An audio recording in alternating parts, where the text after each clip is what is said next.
igera kuri 5 hepfo y'ikivuko ca Bujumbura ku nkengera z'ikiyaga Tanganyika bita kuri beach hadateramira abantu.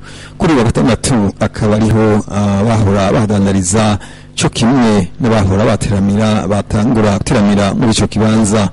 Iyo ngingo ikaba yafashwe n'uburongo isagara ca Bujumbura, ariko rero akabasaba kuzo kwisunga amategeko agenga ibibanza nk'ivyo nkuko bivugwa n'umunyagihugu asanzwe arongoye ishirahamwe ry'abazondandariza muri ico kibanza.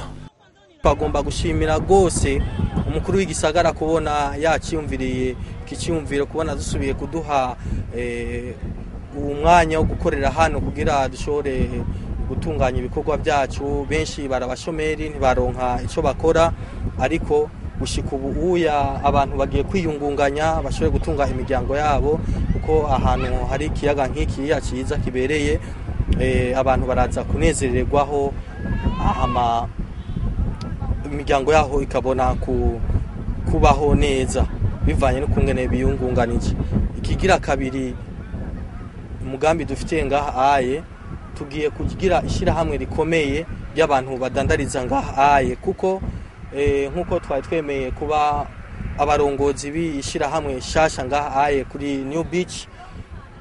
Kera bahora bahita ngo Beach Kirobezo, ariko ubu habaye izina rishasha.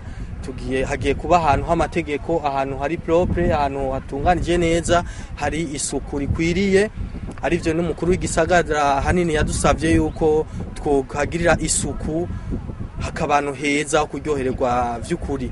Ikindi abagiye gukoresha ico kibanza bavuga nuko gutora abagiye kuzokoresha ico kibanza ngo vyaciye mu muco. Baragize ama communique ku maradiyo ati abantu bari basanzwe bakorera ngaha muri ibi bibanza n'abari bifuza kwakorera ubu ko boza bakiyandikisha hama bakabaha ibibanza kugira bashobore gutangura ibikorwa vyabo. Kandi turashima neza yuko ivyo bintu vyabayemo transparency kwiriye kabisa, twarabibonye bimeze neza, nta muntu numwe yidoga muri kino kibanza. Mwenye ko ico kibanza ahanini cyahora kidandarizwamwo abakenyezi, bamwe muri bo bashoboye kuronka kibanza cyo kudandarizamwo, barashima kubona bahagarutse. Twashimire kwanze uhoraho kwanza ari hejuru, tugashimira n'abantu bo bafashije n'imbere y'Imana bakavuga ngo tugaruke iki kibazo baginonosore neza ngo tugaruke nga kuri beach.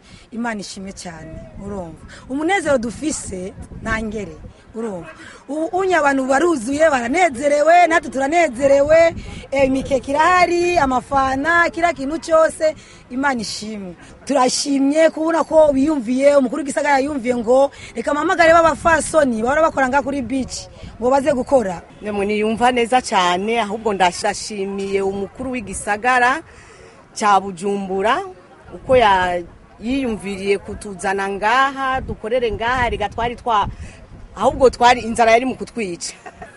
Ibi bintu tubonye ngaho uno munsi ni Imana yabikoze. Kigira kabiri dushimiye ababigiyemwo bose, vraiment turabashimiye. Tubona yuko abantu bose banezerewe, bamwe baguma bagyama ku musenyi, abandi bagatamba, abandi ruruzi mbona no musi gwahinduse.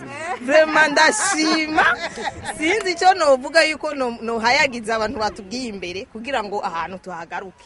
Nukuri naho no mu maso hakeye, abagore bose ngaho baravye bariko baratwenga, baranezerewe, basha ni ibintu biryoshe vraiment namwe murabibona. Mwenye ko ico kibanza cyarakimaze imyaka igera kuri 5 atawugihunyuramwo, cyari imbere cyarabujije ko abasanzwe b'imwe imitsi bahegera.